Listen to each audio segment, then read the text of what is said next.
Magandang araw mga kapatid. Ngayon tatalakayin natin ang mahalagang tanong. Biblical ba ang pananampalataya na walang gawa? Is faith without works biblical? Ating aalamin ang sagot mula sa banal na kasulatan at sa katuruan ng simbahang katoliko. Samahan niyo ako sa ating paglalakbay ng pananampalataya. Maraming naniniwala na ang pananampalataya lamang ay sapat na upang tayo'y maligtas. Pero ano nga ba ang sinasabi ng banal na kasulatan? Ayon sa Santiago chapter 2 verse 17, malinaw na sinabi ng ang pananampalataya na walang gawa ay patay. Kung gayon, hindi sapat ang maniwala lamang. Kailangan itong makita sa ating mga gawa.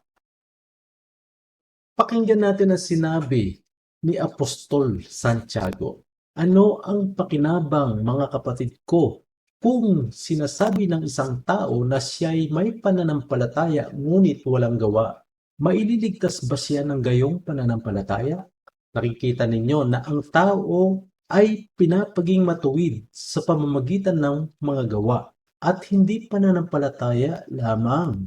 Ito ay mula sa Santiago chapter 2 verse 14 to 26. Napakalinaw, hindi ba? Ang pananampalataya ay dapat makita sa ating mga pagkilos. Sa teolohiya ng simbahang katoliko, ang tao ay pinapaging matuwid sa pamamagitan ng pananampalataya at gawa na magkasamang kumikilos na nagmumula sa biyaya ng Diyos. Ito ay tinatawag ni San Pablo na pananampalatayang gumagawa sa pamamagitan ng pag-ibig. Ayon sa Galatians chapter 5 verse 6, ito ang uri ng pananampalatayang na nagpapabanal sa atin. Hindi faith alone, kundi faith working through love.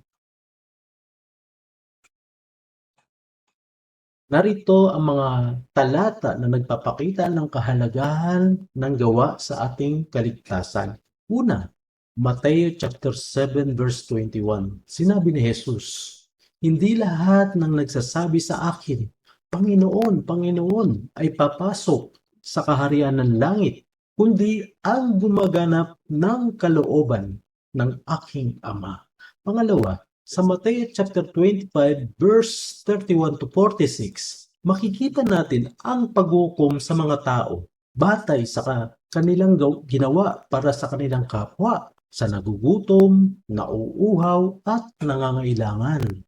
Pangatlo, sa unang sulat ni Juan chapter 2 verse 3 to 4, sinabi, ang nagsasabing kilala ko siya, ngunit hindi sumusunod sa kanyang mga utos ay isang sinungaling.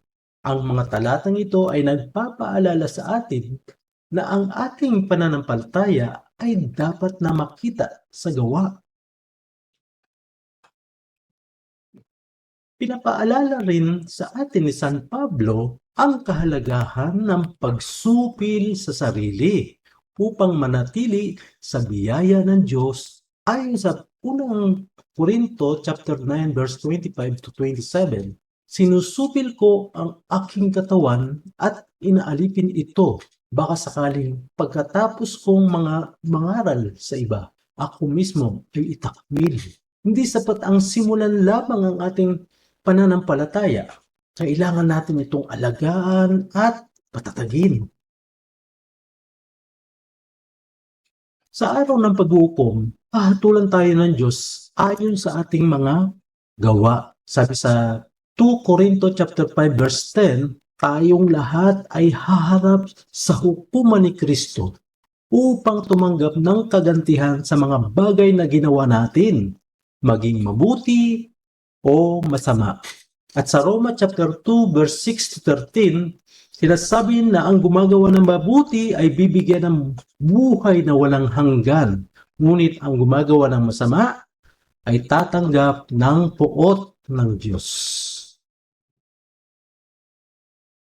Kaya mga kapatid, malinaw na itinuturo ng Biblia at ng simbahan na ang pananampalataya na walang gawa ay patay. Ang tunay na pananampalataya ay nagbubunga ng mabuting gawa, Hindi natin itinuturing ang mabuting gawa bilang sanhi ng ating kaligtasan sapagkat ang kaligtasan ay biyaya ng Diyos.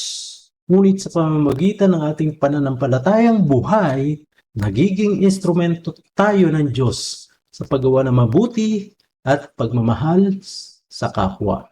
Sa pagtatapos, lalahanin natin ang sinabi ni Santiago, chapter 2, verse 26. Kung paano ang katawan na walang espiritu ay patay, gayon din ang pananampalataya na walang gawa ay patay.